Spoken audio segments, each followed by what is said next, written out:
Você já parou para pensar por que, mesmo com tanta informação disponível, com livros, cursos, vídeos e palestras falando sobre prosperidade, a esmagadora maioria das pessoas jamais alcança a verdadeira riqueza? Segundo estatísticas de comportamento e finanças, cerca de 97% da população nunca atinge a liberdade financeira. Apenas 3% conseguem. Mas o que esses 3% sabem que os outros ignoram? E mais importante, como você pode entrar nesse seleto grupo? Antes de mergulharmos nesse conteúdo revelador, eu preciso te pedir algo. Inscreva-se agora no canal.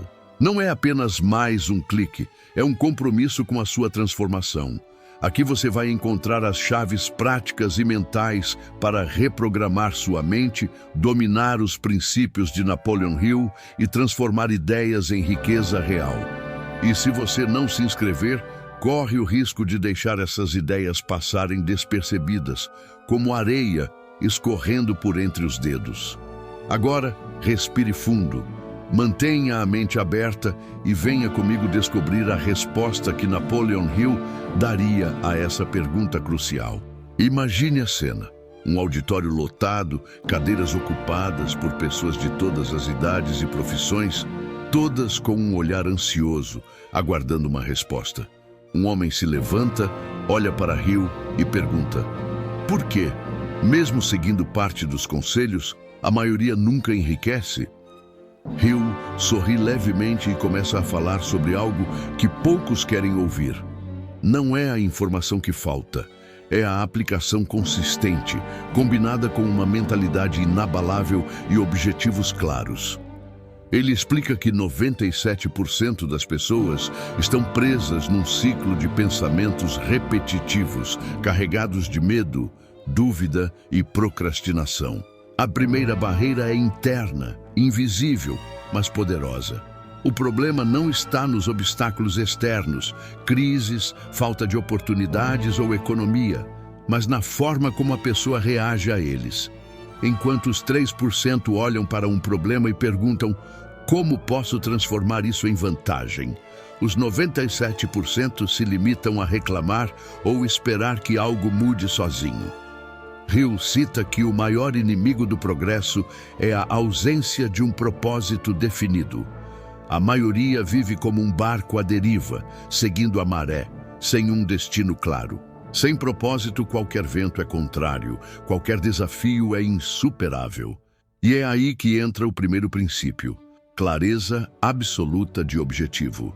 Mas Hill adverte: não basta escrever um objetivo no papel. É preciso que esse objetivo seja tão vívido e urgente que ocupe sua mente diariamente, ao ponto de moldar suas decisões. Ele conta histórias de pessoas comuns que, ao adotarem esse nível de foco, saíram da pobreza extrema para se tornarem milionárias. Não por sorte, mas porque decidiram de forma irrevogável que não aceitariam menos do que aquilo que buscavam. Ao contrário, os 97% mudam de meta como mudam de roupa. Um dia querem abrir um negócio, no outro já desistiram. Um dia começam a economizar, no outro gastam em impulsos que não trazem retorno. Napoleon Hill enfatiza que para sair dessa estatística esmagadora, é preciso desenvolver disciplina mental e emocional. Isso significa blindar a mente contra críticas destrutivas, afastar-se de ambientes tóxicos e consumir diariamente ideias que fortaleçam a fé no próprio sucesso. E é aqui que muitos caem, pois querem resultados imediatos, sem compreender que riqueza é uma construção contínua, não um prêmio de loteria. Antes de prosseguirmos para o próximo princípio, quero que você reflita. Você está vivendo com um objetivo tão claro e urgente que, ao acordar, sabe exatamente o que precisa fazer para se aproximar dele? Ou está apenas reagindo aos acontecimentos do dia, como a maioria? Quero que deixe sua resposta nos comentários.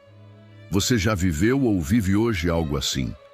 Sua interação vai ajudar a reforçar esse compromisso e inspirar outros a pensar de forma diferente. No próximo ponto, vamos mergulhar no que Hill chamava de a força invisível que governa o sucesso. e como ela separa de forma definitiva os 3% dos 97%. Napoleon Hill chamava essa força invisível de autossugestão. Ele explicava que a mente humana é como um solo fértil. Tudo o que você planta nela cresce. O problema é que a maioria das pessoas, sem perceber, planta diariamente sementes de dúvida, medo, escassez e incapacidade. E não é preciso um evento traumático para isso acontecer. Basta conviver com notícias negativas, comentários pessimistas e diálogos internos sabotadores. Essas sementes se transformam em crenças que moldam cada decisão e, inevitavelmente, cada resultado. Hill ensinava que a autossugestão é a ferramenta que os 3% usam de forma consciente. Eles alimentam a mente com afirmações, imagens mentais e pensamentos alinhados ao que querem conquistar, repetindo isso todos os dias, até que se torne uma convicção inabalável. Não se trata de repetir frases vazias, mas de criar um estado interno tão intenso que o subconsciente passe a trabalhar incessantemente para transformar aquela visão em realidade. Ele contava sobre empresários que, mesmo falidos, acordavam e se olhavam no espelho dizendo: "Eu sou próspero, minha mente cria soluções, minha riqueza cresce todos os dias." Para o observador comum, isso poderia parecer loucura. Mas, para o praticante disciplinado, era a construção de uma identidade poderosa. O que Hill queria que você entendesse é que ninguém atinge riqueza mantendo uma mentalidade pobre. A transformação começa dentro.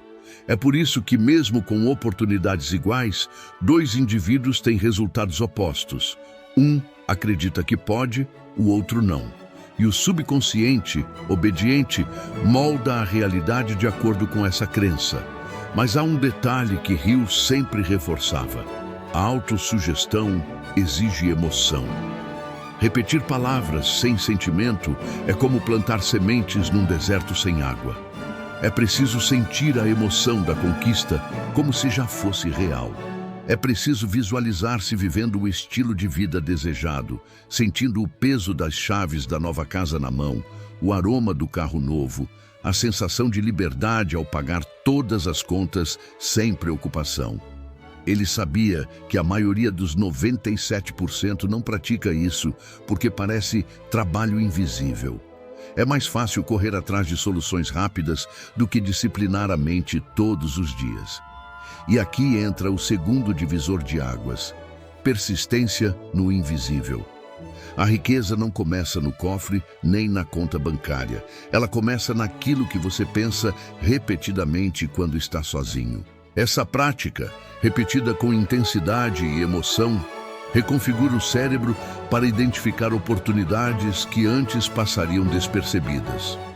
Hill contava casos de pessoas que, após meses dessa prática, tiveram coincidências que mudaram completamente sua trajetória. Encontros improváveis, ideias repentinas, convites inesperados. Mas ele alertava: não são coincidências, é a lei da atração respondendo ao comando da mente treinada. E aqui eu te pergunto: o que você tem alimentado dentro de você? Seus pensamentos diários estão criando pontes para o seu objetivo ou reforçando muros de limitação? Deixe nos comentários qual é a frase ou imagem que você vai usar a partir de hoje para reprogramar sua mente.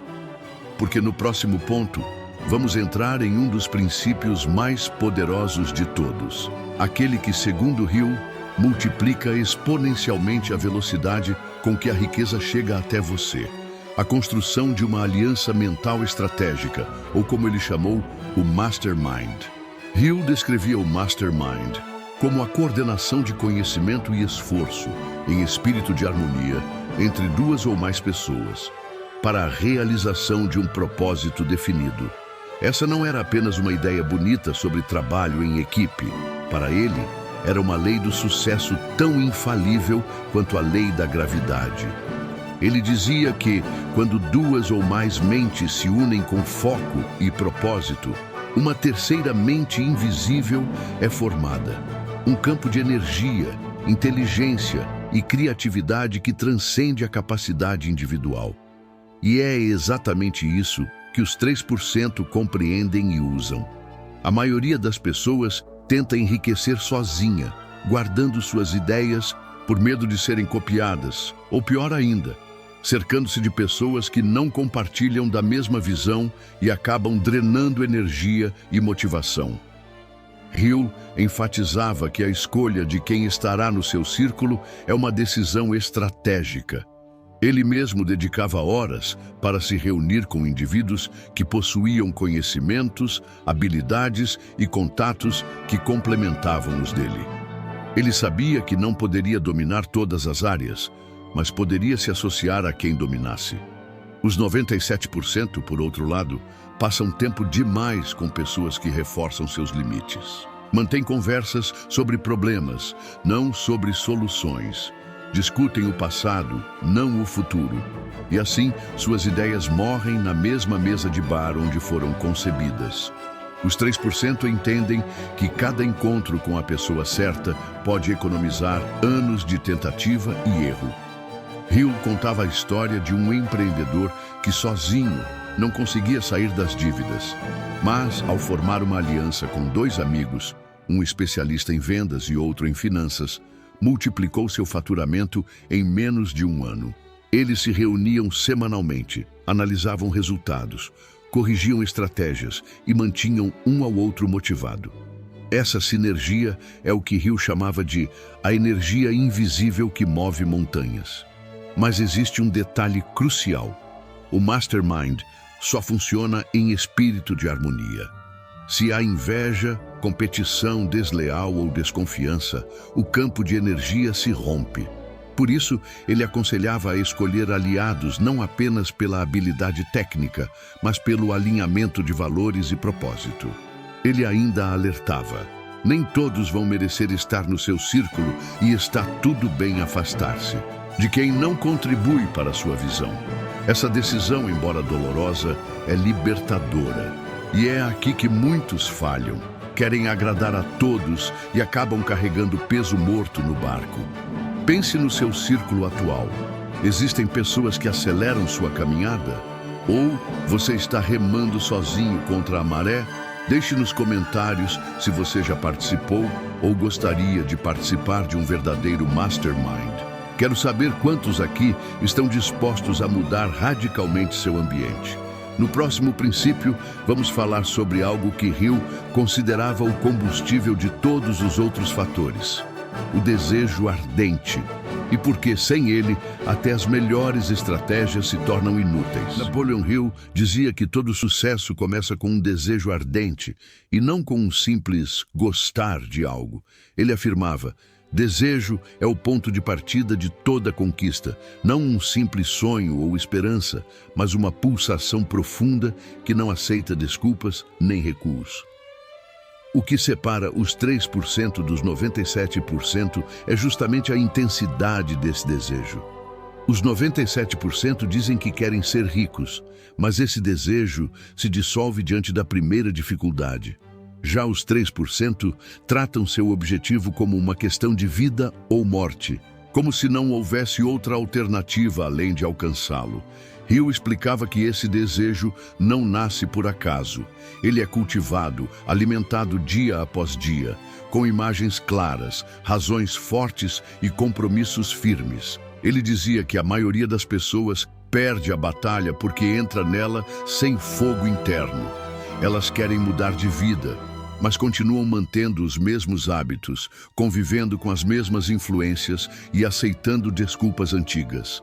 O desejo ardente não aceita desculpas. Ele exige ação imediata. Hill contava sobre um jovem vendedor que, ao decidir se tornar o melhor em sua área, colocou a foto do prêmio de top de vendas na parede do quarto, repetia mentalmente sua meta dezenas de vezes por dia e visualizava a sensação de receber o troféu. Em poucos meses, ele não apenas atingiu a meta, como bateu recordes históricos na empresa. Não foi sorte.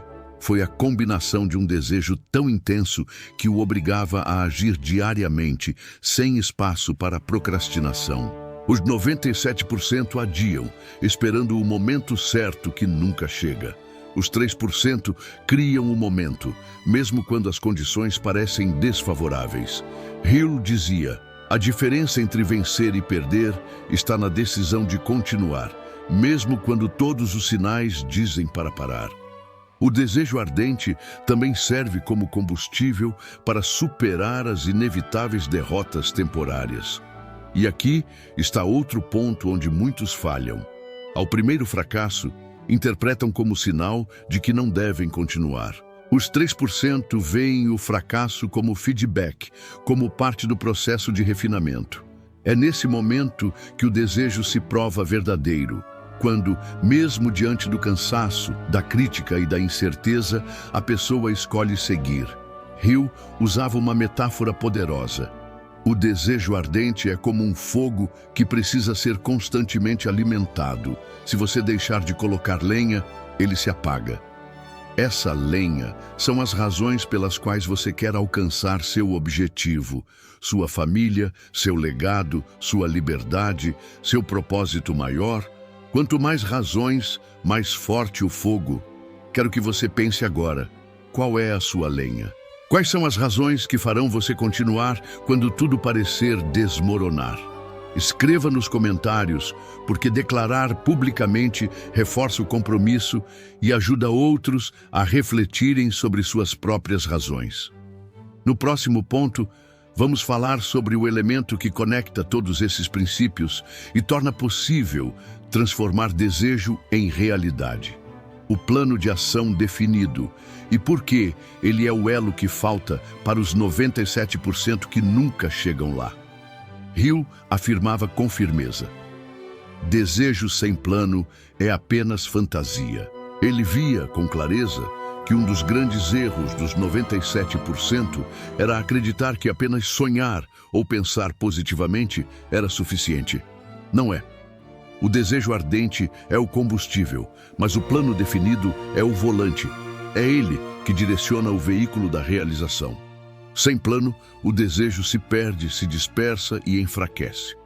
Os 3% compreendem que cada meta precisa ser quebrada em passos mensuráveis, com datas, estratégias e responsabilidades claras. Hill ensinava que o plano não precisa ser perfeito, ele precisa existir. Muitos falham por paralisia da análise, esperando ter todas as respostas antes de começar. Os vencedores ajustam o plano no caminho. Ele dizia que o plano é vivo, mutável, mas indispensável. Sem ele, qualquer distração vira desvio. Hill contava que alguns dos homens mais bem-sucedidos que entrevistou começaram com planos simples: uma folha de papel, uma meta clara e um compromisso diário com a execução. Com o tempo, o plano foi ganhando forma, detalhes, novos aliados. Mas a chama inicial vinha da decisão de agir imediatamente. Os 97% esperam inspiração, motivação, condições ideais. Os 3% criam rotinas, prazos e sistemas que os mantêm em movimento, mesmo sem vontade. Hill dava um exemplo poderoso. Um jovem que queria abrir uma escola de música, mas não tinha dinheiro, contatos ou local. Em vez de desistir, ele escreveu um plano. 1. Encontrar um professor aposentado disposto a ajudar. 2. Alugar uma garagem por um valor simbólico. 3. Conseguir instrumentos por doações ou parcerias. Em 3 meses, a escola estava funcionando. Em 2 anos, ele tinha 3 unidades. O plano simples, mas detalhado, foi o diferencial. Hill alertava que os planos precisam ser escritos. Escrever é declarar ao subconsciente e ao universo que você está pronto. É colocar energia e intenção no papel. E não apenas isso. É revisar esse plano todos os dias, ajustar quando necessário, celebrar cada etapa concluída. Outra coisa que Hill apontava: o plano precisa prever resistência. Obstáculos vão aparecer, pessoas vão duvidar, circunstâncias vão tentar desviar seu foco.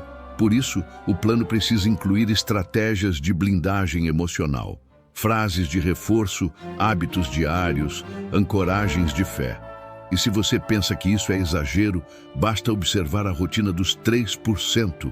Eles têm listas de tarefas, quadros de visão, metas trimestrais, métricas de progresso. Não deixam sua vida ao acaso. E você? Seu plano está escrito? Você sabe exatamente o que precisa fazer amanhã. Ou está vivendo no modo automático, esperando que a sorte bata à sua porta? Comente aqui embaixo. Qual é o seu próximo passo concreto rumo à riqueza? Porque no próximo e último ponto, vamos revelar o fator que Napoleon Hill considerava o diferencial definitivo entre quem sonha e quem realiza. E por que ele é a razão silenciosa pela qual os 97% nunca vencem. E agora chegamos ao ponto crucial, aquele que, segundo Napoleon Hill, sela o destino de qualquer pessoa. A fé aplicada com ação persistente. Hill afirmava: fé é o estado de espírito que pode ser induzido pela autossugestão, mas se não for combinada com ação contínua, torna-se apenas um conforto emocional, não um poder realizador. E aqui está o que os 97% ainda não compreenderam. Fé não é apenas acreditar, é agir como quem acredita. Muitos dizem que têm fé, mas agem com medo. Dizem que confiam, mas se retraem diante do risco. Dizem que vão vencer, mas não tomam decisões ousadas. Hill via isso como a grande armadilha. A fé intelectual, que fica na teoria, sem descer para o coração, sem mover as pernas, sem suar a camisa. Os 3% aplicam uma fé viva, vibrante e destemida. Eles tomam decisões antes mesmo de terem todas as garantias. Eles confiam que o caminho vai se revelar conforme caminham. Eles usam o poder da fé para resistir à crítica, à dúvida alheia e, principalmente, à voz interna do medo. Hill enfatizava que a fé não nasce do nada, ela é cultivada com disciplina. É por isso que os 3% alimentam a mente com afirmações, leem biografias de pessoas inspiradoras, oram, meditam, visualizam e, acima de tudo, agem. Eles compreendem que a fé verdadeira é comprovada nas escolhas difíceis, nos dias em que tudo parece dar errado. Hill via esse padrão em todos os milionários e líderes que entrevistou. Todos passaram por fases de total incerteza, mas persistiram por força de uma fé inabalável em sua missão. E é aqui que muitos falham. Confundem conforto com segurança, querem garantias antes de agir. Mas a riqueza, dizia Hill, é a recompensa dos ousados. Não dos inconsequentes, mas dos que confiam na visão, mesmo quando ela ainda não tem forma concreta. Ele citava sempre: a fé é o antídoto contra o medo. E os 97% vivem paralisados por medo. Medo de errar, de falhar, de perder tempo, de parecer ridículo. Enquanto os 3% transformam o medo em motivação e como um combustível que os empurra para a frente. No final de sua vida, Hill deixou claro que o segredo não estava em uma técnica específica, mas na soma de atitudes simples, praticadas com fé e consistência. E ele dizia: se você aplicar até mesmo metade desses princípios com fé e persistência, seu sucesso será inevitável. Agora, eu quero te fazer uma pergunta final. Você está pronto para sair dos 97%? Está pronto para definir seu objetivo com clareza, alimentar seu desejo todos os dias, aplicar a autossugestão com emoção, construir seu plano de ação, se aliar a mentes poderosas e agir com fé inabalável, mesmo quando parecer impossível? Se sua resposta for sim, escreva nos comentários: eu escolho ser dos 3%. Porque esse simples ato pode marcar o início de uma nova trajetória. E se você chegou até aqui, curta esse vídeo, compartilhe com alguém que precisa acordar para o seu potencial e inscreva-se agora no canal. A revolução da sua mente começou hoje e lembre-se da última lição de Hill: os que vencem são aqueles que decidem vencer.